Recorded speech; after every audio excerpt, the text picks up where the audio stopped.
स्मित जी, श्वेता जी, सबको बहुत बहुत बधाई। आज का एक विशेष ये कार्यक्रम है। मैं एजुकेशन पे काम करता हूँ, एजुकेशन को के बारे में सोचता रहता हूँ, लेकिन जो चर्चा आज आप कर रहे हो और जो अभी प्रेजेंटेशन हुई थोड़ी देर पहले, वो शायद की प्रॉब्लम को एड्रेस करने की बात है। हम हर बच्चे को आईआईटी नहीं भेज सकते, सबको पता है, पर फिर भी मेहनत करते हैं और कुछ बच्चों को आईआईटी भेजने की कोशिश करते हैं। सबको नीट नहीं भेज सकते, नीट क्रॉस कराने की कोशिश करते हैं। स्काई में हमेशा हर बच्चा स्काई इज द लिमिट को टच नहीं करेगा, जो सबसे टॉप मोस्ट है। लेकिन बॉटम लाइन क्या है? बॉटम लाइन पे हर बच्चा किसी बॉटम लाइन से नीचे रहेगा या बॉटम लाइन से ऊपर रहेगा, ये गारंटी तो हमको लेनी पड़ेगी। और आज का ये पूरा प्रोग्राम उसी को डेडिकेटेड है, उसी मिशन को, उसी लक्ष्य को डेडिकेटेड मुझे दिखता है। ये सबसे इंपॉर्टेंट प्रोग्राम है अगर मैं कहूँ एजुकेशन का। इसके लिए बधाई कि आपने आज 4.0 इसका वर्जन लागू किया है। और उससे बड़ी चीज जो बच्चों का ट्रैकिंग सिस्टम है पूरे देश में। जब मैं दिल्ली का शिक्षा मंत्री था तो हमने दिल्ली में लागू किया था, और आई मे बी रॉन्ग बट पूरे देश में, अब दिल्ली में बंद कर दिया उन्होंने, क्योंकि उनको लगता है कि एजुकेशन का हर काम तो पॉलिटिकल काम होता है। पूरे देश में कहीं ये नहीं होता कि सरकारी स्कूल में पढ़ने वाला ये बच्चे के माँ बाप अपने बच्चे को स्कूल भेजें, या अगर माँ बाप कहीं बिजी हैं और ये मान के चलें कि बच्चा स्कूल गया, तो माता पिता के पास एसएमएस से मैसेज आ जाए कि आज आपका बच्चा स्कूल नहीं आया। पूरे देश में कहीं नहीं होता। दिल्ली में शुरू किया था और आज पंजाब में शुरू हो रहा है। इसके लिए भी आपको बहुत बहुत बधाई,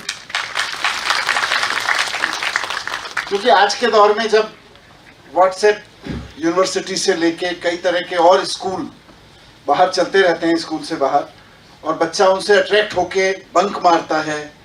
पेरेंट्स को लगता है कि बच्चा स्कूल भेजा हुआ है, बच्चों को लगता है कि क्या जरूरत है स्कूल में जाने की, और टीचर्स को लगता है कि शायद माता पिता ने भेजा नहीं होगा, कुछ भी कारण रहा हो, लेकिन बच्चा आया नहीं होगा। उस सब के बीच एडवांस टेक्नोलॉजी के युग में हम ये कम्युनिकेट ना कर पाए पेरेंट्स को कि आपका बच्चा आज स्कूल आया या नहीं आया, तो लोग हंसेंगे कि यार इतनी टेक्नोलॉजी के बेस पे भी तुम भ्रम में जी रहे हो। तो वो भ्रम आज से टूट जाएगा।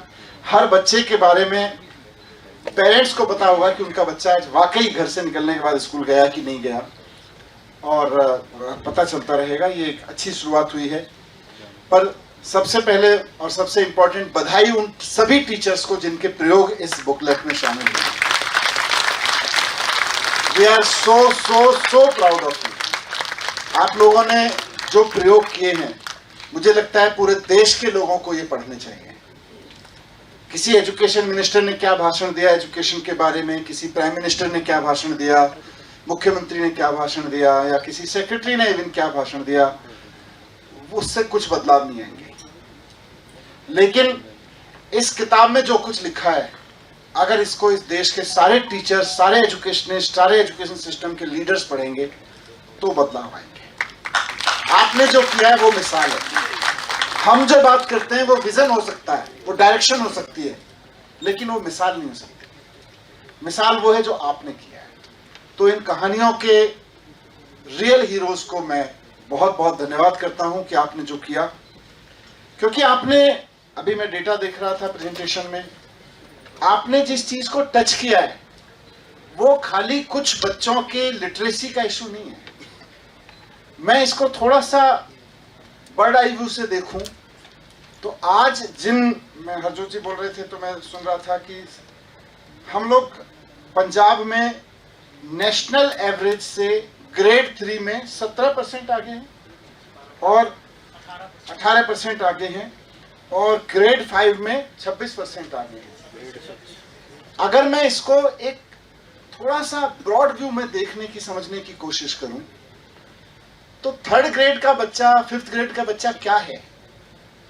तीसरी क्लास में, 5वीं क्लास में जो बच्चा आज बैठा है, एक्चुअली वो 15, 20, 25 साल बाद का युवा है। 15, 20, 25 साल बाद के युवा भारत को आपने आगे किया है। आज इस बच्चे को आगे नहीं किया, आपने 15-20 साल बाद के बच्चों को आगे किया है, युवाओं को आगे किया है, भारत को आगे किया है। आज पंजाब आगे है, तो आज आप नंबर 1 है, उसके लिए बधाई जो आपने आज अचीव किया है पिछले 3 साल की मेहनत के बाद पूरे भारत में। लेकिन आप सिर्फ आज ही नंबर 1 नहीं है, इन बच्चों के आगे रहने के कारण 15 साल बाद का पंजाब पूरे देश में आगे रहने वाला है। 20 साल बाद का पंजाब पूरे देश में आगे रहने वाला है, क्योंकि जब देश के किसी भी राज्य में आज के स्कूलों में पढ़ रहे 3री और 5वीं के बच्चे जवान होकर कुछ कर रहे होंगे, तो उनके पास जो नौजवान पीढ़ी होगी वो पंजाब के नौजवान पीढ़ी से 15% या 26-18% पीछे की पीढ़ी होगी पढ़ने लिखने के मामले में। कॉन्फिडेंस, और खाली पढ़ने लिखने में नहीं होगी, क्योंकि 15 साल पढ़ना तो सीख ही लेंगे, लेकिन कॉन्फिडेंस के मामले में, उपलब्धियों के मामले में, कुछ नया सोचने के बारे में, हिम्मत से कुछ काम करने के बारे में, उनकी फाउंडेशन, उनके बेस के बारे में आप 15-20 साल बाद के पंजाब को पूरे भारत में आगे कर चुके हैं। इसके लिए आपको बधाई देना चाहता हूं। पर मैं तो जी दिल्ली से आता हूं, खाली पंजाब को आगे होने से काम नहीं चलेगा, पूरे देश को आगे करना पड़ेगा। हमें अच्छा है हम लोग सारे स्टेट्स कंपटीशन में रहे, एक दूसरे को 1%, आधा परसेंट, 2% के आगे पीछे करके आगे बढ़ते रहे, पर पूरे देश को नंबर 1 बनाना है। और यहां इसीलिए मैंने कहा कि ये बुकलेट पूरे देश के काम आने वाली चीज है। ठीक है, आज हमारी आम आदमी पार्टी की सरकार पंजाब में है, हम उसकी उपलब्धियां गिन सकते हैं, खुश हो सकते हैं। कल दिल्ली में हमारी सरकार थी, हम उस पर खुश होते हैं, उसकी उपलब्धियां गिनते हैं। लेकिन ये बुकलेट खाली आम आदमी पार्टी की सरकार की उपलब्धि नहीं है, ये देश की जरूरत को पूरा करने का मूल मंत्र है कि किसी टीचर को क्लासरूम में खड़े होकर क्या प्रैक्टिस अपनानी चाहिए। 38 तरीके अपनाए गए हैं जो पंजाब के टीचर्स ने अपनाए, वो यूपी का भी अपना सकता है, दिल्ली का भी अपना सकता है, कर्नाटक का भी अपना सकता है, तरीके अपना सकता है। तो ये मुझे लगता है हरजोत जी आपको और सेक्रेटरी मैडम आपको इसको तो पूरे देश के एजुकेशन डायरेक्टर्स, सेक्रेटरीज, मिनिस्टर्स को भेजना चाहिए, उनके एनसीईआरटी को भेजना चाहिए कि भाई हम ये तरीके अपना रहे हैं। और निश्चित रूप से वहां भी कुछ लोग तरीके अपना रहे होंगे, तो उनकी भी बात अगर आप तक आएगी तो आपको उनको भी गो थ्रू होना चाहिए, पर इसको जरूर करना चाहिए। मैंने कहा कि ये प्रयोग जो आप लोग कर रहे हो, जिस बात की आज आप चर्चा कर रहे हो, मैं एजुकेशन पे काम करता रहा हूँ पिछले 15-20 साल से, और मैंने अपने आप को एजुकेशन पे काम करने के लिए, एजुकेशन की राजनीति करने के लिए समर्पित किया हुआ है। वहां से खड़े होकर मैं कहना चाहता हूँ कि ये काम एजुकेशन सेक्टर का सबसे महत्वपूर्ण काम है। आप एनसीईआरटी, आप आईआईटी की कोचिंग दे रहे हैं, नीट की कोचिंग दे रहे हैं, वो ठीक है, वो जरूरी है, पर अगर ये नहीं करेंगे तो नीट की कोचिंग भी बेकार है। आप सारी बिल्डिंग्स को 5 स्टार बनवा दीजिए, अगर आप ये नहीं करेंगे तो सारे एजुकेशन रिफॉर्म बेकार है। क्योंकि देश तो इसके बीच में पता चलेगा ना कि आगे वाला देश कैसा होगा। दुनिया में 2 तरह के देश हैं, या कहिए कि देश तो ज्योग्राफिकल बाउंड्री या लोग हैं। दुनिया में 2 तरह की इकोनॉमीज हैं, एक डेवलप्ड इकोनॉमीज और दूसरी अंडर डेवलप्ड या नॉन डेवलप्ड, अंडर डेवलप्ड या डेवलपिंग इकोनॉमीज। ऐसे 2 सेगमेंट देख लीजिए। अगर आप एजुकेशन के पॉइंट ऑफ व्यू से देखेंगे तो दुनिया में 2 तरह के एजुकेशन मॉडल हैं। एक एजुकेशन मॉडल है जो ये मान के चलता है कि जो बच्चा पैदा होके आता है, अपने घर से स्कूल तक आता है, वो परिवार की वजह से या अपने किसी डीएनए की वजह से या शायद भगवान की किसी कृपा की वजह से टैलेंट गिफ्टेड होता है। एक एजुकेशन मॉडल ये मान के चलता है कि हर बच्चा टैलेंटेड नहीं होता है, कुछ बच्चे होते हैं जो गिफ्टेड होते हैं, और एजुकेशन सिस्टम का नाम है से 10% बच्चे होते हैं या 20% होते हैं। तो एजुकेशन सिस्टम का काम है कि उन 10%, 20% बच्चों को छांट के निकालना सारी भीड़ में से और उनको पॉलिश करके उनका कैरियर बनवाना। ये एक एजुकेशन मॉडल है। बाकी बच्चों का क्या करना है? अब जब सब कुछ गिफ्ट पे छोड़ रखा है तो बाकी बच्चों को गॉड गिफ्ट पे छोड़ देते हैं। ये एक एजुकेशन मॉडल है।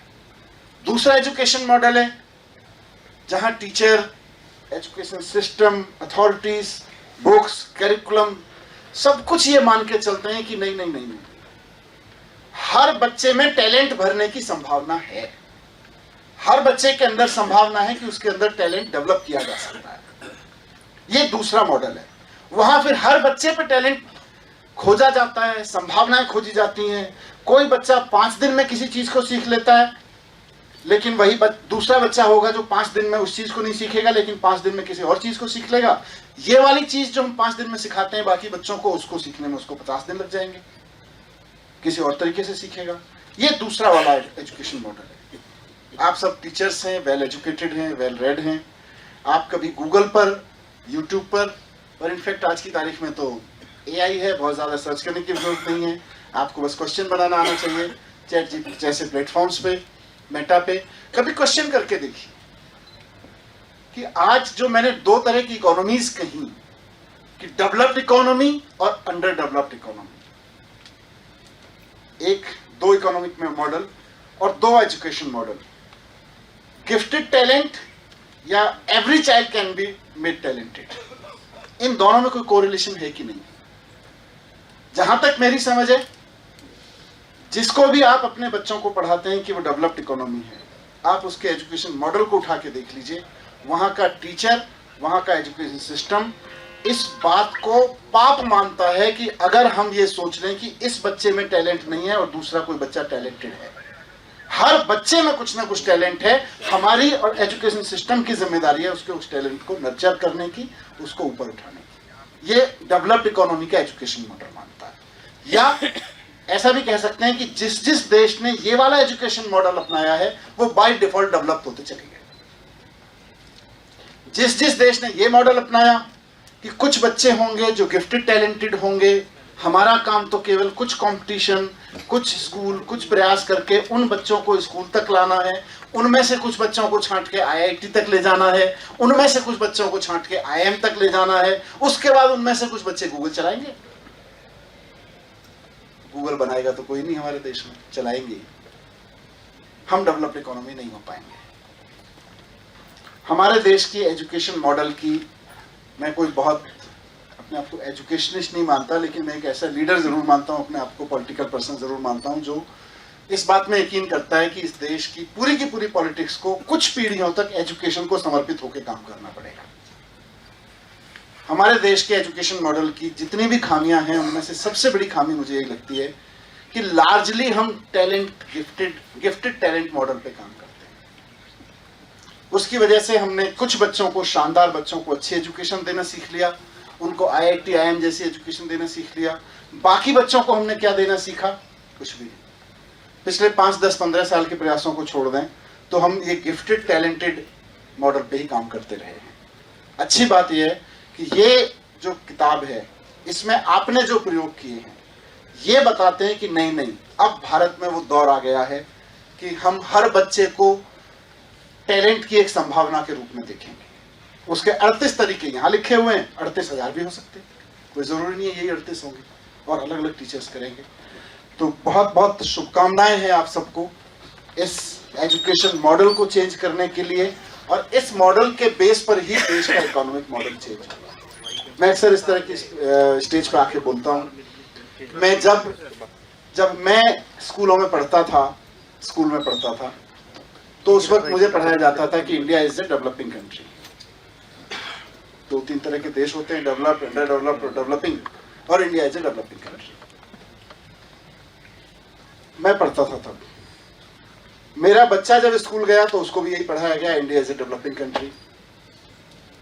अगर हमने अपने देश के एजुकेशन मॉडल को चेंज नहीं किया और 360 डिग्री चेंज नहीं किया, कुछ स्कूलों में चेंज करना बड़ी चीज नहीं है, 360 डिग्री चेंज नहीं किया, तो मेरे बच्चे का बच्चा भी जब स्कूल में जाएगा वो भी यही पढ़ रहा होगा कि India is a developing country. यहाँ बैठे लोग हैं, अपने अपने बच्चों का सोच लेंगे। अगर आप चाहते हैं कि आपकी नेक्स्ट जनरेशन या उसकी नेक्स्ट जनरेशन स्कूलों में जाके ये पढ़े गर्व से कि India is a developed country, तो एक ही काम करना है कि एजुकेशन मॉडल चेंज करना है। और उस चेंज की बुनियाद, चेंज बहुत सारे करने पड़ेंगे, और उस चेंज की बुनियाद यहां से लिखी जाएगी। हर बच्चे को कम से कम पढ़ना तो सिखाओ यार, हर बच्चे को कम से कम बेसिक मैथमेटिक्स के लेवल पे तो लाके खड़ा करो यार। वो ITI में जाए या IIT में जाए उससे फर्क नहीं पड़ता है, पर अगर उसको तीसरी क्लास में अपनी क्लास का मैथमेटिक्स नहीं प्लस माइनस करना आ रहा, अपनी क्लास का टेक्स्ट पढ़ना नहीं आ रहा, तो क्या भारत खड़ा कर रहे हैं, क्या हिंदुस्तान खड़ा कर रहे हैं, और किस बेस पे हम अपने आप को कह रहे हैं हम विश्व गुरु बना देंगे। इन 18% बच्चों के, 20% बच्चों के, उसमें सारी दुनिया अपने बच्चों को AI सिखा रही है, और आज हम 2026 में बात कर रहे हैं कि यार हम अपने बच्चों को एक टेक्स्ट ठीक से पढ़ना सिखा दें, सारे बच्चों। तो अभी तो पीछे है मामला, किसी अहंकार में जीने की जरूरत नहीं है, पर हो सकते हैं। मेरा पूरा यकीन है कि हर बच्चे में संभावना है, और किसी आने वाली पीढ़ी में नहीं, आज की पीढ़ी का जो बच्चा आपके स्कूल में बैठा है उसी में यह संभावना है कि वो ग्लोबल लीडर बना सकता है भारत को। वो ऐसी कंपनियां, ऐसी एजेंसीज, ऐसी इंडस्ट्री खड़ी कर सकता है कि अमेरिका के किसी कंपनी में, अमेरिका के किसी स्कूल में बैठा हुआ बच्चा सोचे कि भारत की फला कंपनी में अगर नौकरी लग गई तो मजा आ जाएगा, भारत की फला यूनिवर्सिटी में अगर पढ़ने को मिल गया तो मजा आ जाएगा। दूर का सपना है, पर यह सपना देखना पड़ेगा। आज हम इसी एजुकेशन सिस्टम की बदौलत जिस रूप में खड़े हैं, हम एक्सपोर्ट देख लें अपना, हम क्या करते हैं, हम अपने आर्ट भेजते हैं, हम अपने प्रोडक्ट भेजते हैं आर्ट एंड क्राफ्ट के, हम अपने दूध के प्रोडक्ट बेचते हैं, किसानों के प्रोडक्ट बेचते हैं। लेकिन ईमानदारी से सोचिए, आज एक अस्पताल भी हमको बनाना पड़े तो मशीन कहां से आती है? अमेरिका से आएगी, जर्मनी से आएगी, फ्रांस से आएगी, जापान से आएगी, चाइना से आएगी। हमारे देश में तो अस्पतालों की मशीन नहीं बनती है। आज एक मोबाइल हमको बनाना पड़े तो मशीनें कहां से आती हैं?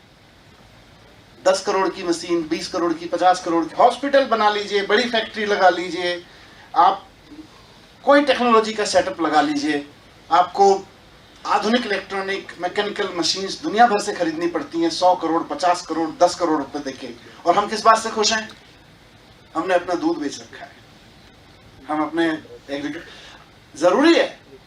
पर आप सोच के देखो ना, हम जो चीजें एक्सपोर्ट कर रहे हैं और हम जो इंपोर्ट कर रहे हैं, उसके पीछे यही एजुकेशन सिस्टम है।